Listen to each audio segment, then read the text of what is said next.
तर रामकृष्ण आणि मंडळी, मी तुमचा नाना. आणि आता आपण चाललो होतो जयपूरला, कारण की अचानकच प्लॅन ठरला होता.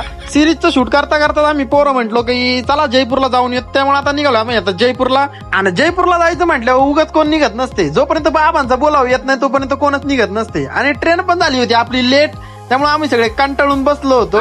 तेवढ्या क्षणी पाहिली तर ट्रेन आली होती 5 मिनिटावर. तर आता आम्ही सगळे बसलोय ट्रेन मध्ये. आता मी प्लॅनच करत होतो की पुढे काय काय प्लॅन करायचा, कोणत्या दिवशी काय काय करायचं होतं, कारण की आमची रिटर्नची तिकीट पण बुक होती ऑलरेडी. तर आमचा प्लॅन होतच असतं ना. आम्ही रात्री 2 वाजता पोहोचलो होतो आता जयपूर स्टेशनवर. तर आता आम्हाला हॉटेलवाला एक जण भेटला होता की तो म्हणत होता की आम्ही हॉटेल करतो, आम्ही हे करतो ते करतो, पण नाही, आपण ऑलरेडी एकदा जयपूरला आलो होतो, त्यामुळे आपल्याला सगळं माहिती होतं. स्कॅम लोक करणारे ना आपल्याला सगळे ओळखतात लगेच, त्यामुळे आपण ते हॉटेल वगैरे नाही घेतलं. आपण ऑनलाईन बुकिंग केली आणि आता पोहोचलो होतो आपण हॉटेलमध्ये. दमून खमून बसलो होतो, तर पण आहे ना एवढ्या आनंदामुळे झोपच येत नव्हती. तर मग काय, त्याच आनंदाला मनात ठेवून झाली होती सकाळ. आणि आपण निघालो होतो आता बाबांच्या दर्शनाला. आता आपण बघतोय ट्रेन रिंगसला जाण्यासाठी. आणि आता आपण ट्रेन होती आपली 11 वाजता, आणि हे पण टाइम लावतं ते भरपूर, एका मागे एक चाललंय बघा, जसे काही डिटेक्टिव्हचे हे सगळे जण. मग काय जयपूरच्या स्टेशनच्या जवळच पोहोचलो होतो. ट्रेन यायला एवढी गर्दी होती, कारण की रिंगसची एकच ट्रेन असती सकाळ सकाळी, त्यामुळे मॉकर गर्दी असती, त्यामुळे मला काही शूट करता आलं नाही. तर आम्ही आता डायरेक्ट चढलोय ट्रेन मध्ये.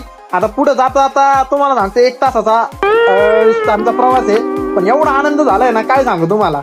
आता हा जो वेळ कसा काढायचा ना तेच मला कळत नव्हतं, कारण की आता आपण भेटणार होतो बाबांना. आणि जयपूरचं ऊन म्हणजे लय कडक, आणि हे काम धंदे करतात ना भाई, मला त्यांचं टेन्शन येते बघा. या स्टेशनवर कोण नसलं तर फायदा या पुरी न्यूज चालला होता, नुसता फोटोशूट भाई, रिलावर रीला. तर जय श्री श्याम सगळ्यांना. आणि आपण आता पोहोचले तोरणद्वार पाशी. आता बाबांना आपण 5 मिनिटाच्या अंतरावर आहे बाबा, त्यांना आपण आता लवकरात लवकर भेटणार आहे. दाखवतो मी तुम्हाला पुढे, तर ब्लॉग शेवटपर्यंत नक्की बघा. चला, तर आता आपण आलो होतो श्यामकुंडापाशी. आता आपल्याला खाली 5 मिनिटात जायचं होतं, कारण की गर्दी होती खूप, त्यामुळे आपण वाट बघत होतो. आणि हे पाणी आपल्याला घरी नक्की न्यायचे, म्हणून आपण फक्त थोडा टायमाची वाट बघत होतो. तिथून निघल्याच्या नंतर आपण डायरेक्ट बाबांना भेटण्यासाठी लाईनीमध्ये लागलो होतो, कारण की आपल्याला यावेळेस 13 शिडीवरून जायचं होतं, त्यामुळे आपण ह्या लाईनीत उभं राहिलो होतो. बघा गर्दी किती आहे. आणि लाईनीतून जाता आता कंटाळा नाही, एवढा आनंद वाटत होता ना. तर असेच बाबांना घोषणा देत देत आपण चाललो होतो आणि पोहोचलो होतो आता आपण 13 शिड्यांपाशी. लई गर्दी होती, पण काय आता बाबांचा चेहरा आपल्याला 5 मिनिटात दिसला होता. एवढा आनंद झाला ना की काय सांगू. आता तिथनं आपण रिटर्न निघलो होतो, आणि आपल्याला आता जायचं होतं सालासर बालाजीला. आणि आपल्या मित्राची ट्रॅव्हल्स होती, त्यानंतर मला ट्रॅव्हल्सचा लई त्रास होतो. तर आता ट्रॅव्हल्स मध्ये बसलो, आता आपल्याला तर काही गुंगीच्या ना डायरेक्ट, त्यामुळे आपण डायरेक्ट झोपून घेतलं होतं. आणि आपण डायरेक्ट आता सालासर बालाजी विषयी उतरणार होतो. आणि तिथे उतर पाहिलं बा. आणि आता आपण आतमध्ये जायचा प्रयत्न केला का अजूनच सुंदर दृश्य दिसत होतं. आता आम्ही निघालो सगळे आतमध्ये दर्शन घेण्यासाठी. तर आता कसं आहे मी तुम्हाला पुढे दाखवतो. तर दर्शनाच्या आधी आपण एका समाधीपाशी गेलो होतो, आणि आता आपण घेतोय दर्शन.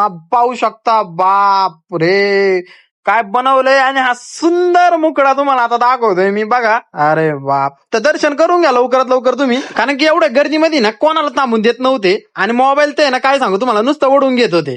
कसा बसा आपण तर व्हिडिओ काढलेला आहे. तर आता आपण सालासर बालाजीवरून आलो होतो, आणि आता आपल्याला रिंगस मध्ये स्टे होता, तर आपण तिथं आता स्टे करणार होतो, कारण की आपलं हॉटेल बुक होतं ऑलरेडी तिथं. तर आम्ही जयपूरला पोहोचल्या ना आम्हाला काहीतरी वेगळंच समजलं होतं, कारण की दिवसा ऊन पडते आणि रात्रीचं मॉकर वादळ आणि पाऊस पडायला येतोय. हे बघा तुम्ही आता बघू शकता की आपलं विजा एकदा चमकून जाते, पण इकडे नुसतं लाईट लुकझुक करते का तसं इकडे लुकझुक करते नुसतं. तर आता दिवस आहे 3रा, आणि आपल्याला आता सकाळी जायचं होतं जरा जयपूर मार्केटला, त्यामुळे आम्ही सगळे आवरून जरा निघालो होतो. आणि कपड्यां मार्केट म्हटलं का ही बाई बघा. हा आता आलो आम्ही मेट्रो स्टेशनला, कारण की इथूनच मेट्रो होती आपल्याला तिकडे पुढच्या स्टेशनला जायला.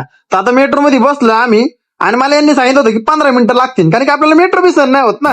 15 मिनिटं म्हणून मला अर्धा तास यांनी मेट्रो मध्येच बसवते. शॉपिंग करता आणि सगळं बघता झाली होती रात्र. आणि आता आपल्याला निघायचं होतं हॉटेलला. तर आपण रात्री हॉटेलला बी गेलो, आणि दुसऱ्या दिवशी जाता बघा. तर हा आता दुसरा दिवस. जनरलची तिकीट काढली का असं होते बघा, 4 वर 2 खाली, 2 वर 3 खाली. हे असं होऊन ना आमच्या डोक्याला आला होता कलई, कारण की ट्रेन चालवली होती 2 तास. तर कसा बसा आपण 2 तासाचा प्रवास कव्हर केलेला आहे. आणि धडकत भडकत भैया बिया लोक सगळी होती तिच्यात. आता काय करणार, पर्यायच नाही. तर ट्रेन म्हणून जाता जरा किल्ले दिसत होते, जरा एक नंबर वाटत होते नाही का. ट्रेन मध्ये प्रवास करताना बघते हे असंच चांगलं दिसतंय बरं का. तर उतरलं मोका श्वास घेतला, तर आता थोडंसं खाल्लं होतं, आणि आता निघालो होतो आम्ही जयपूर स्टेशनला.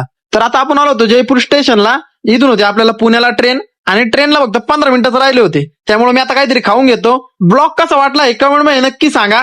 रामकृष्ण हरी, जय श्री श्याम.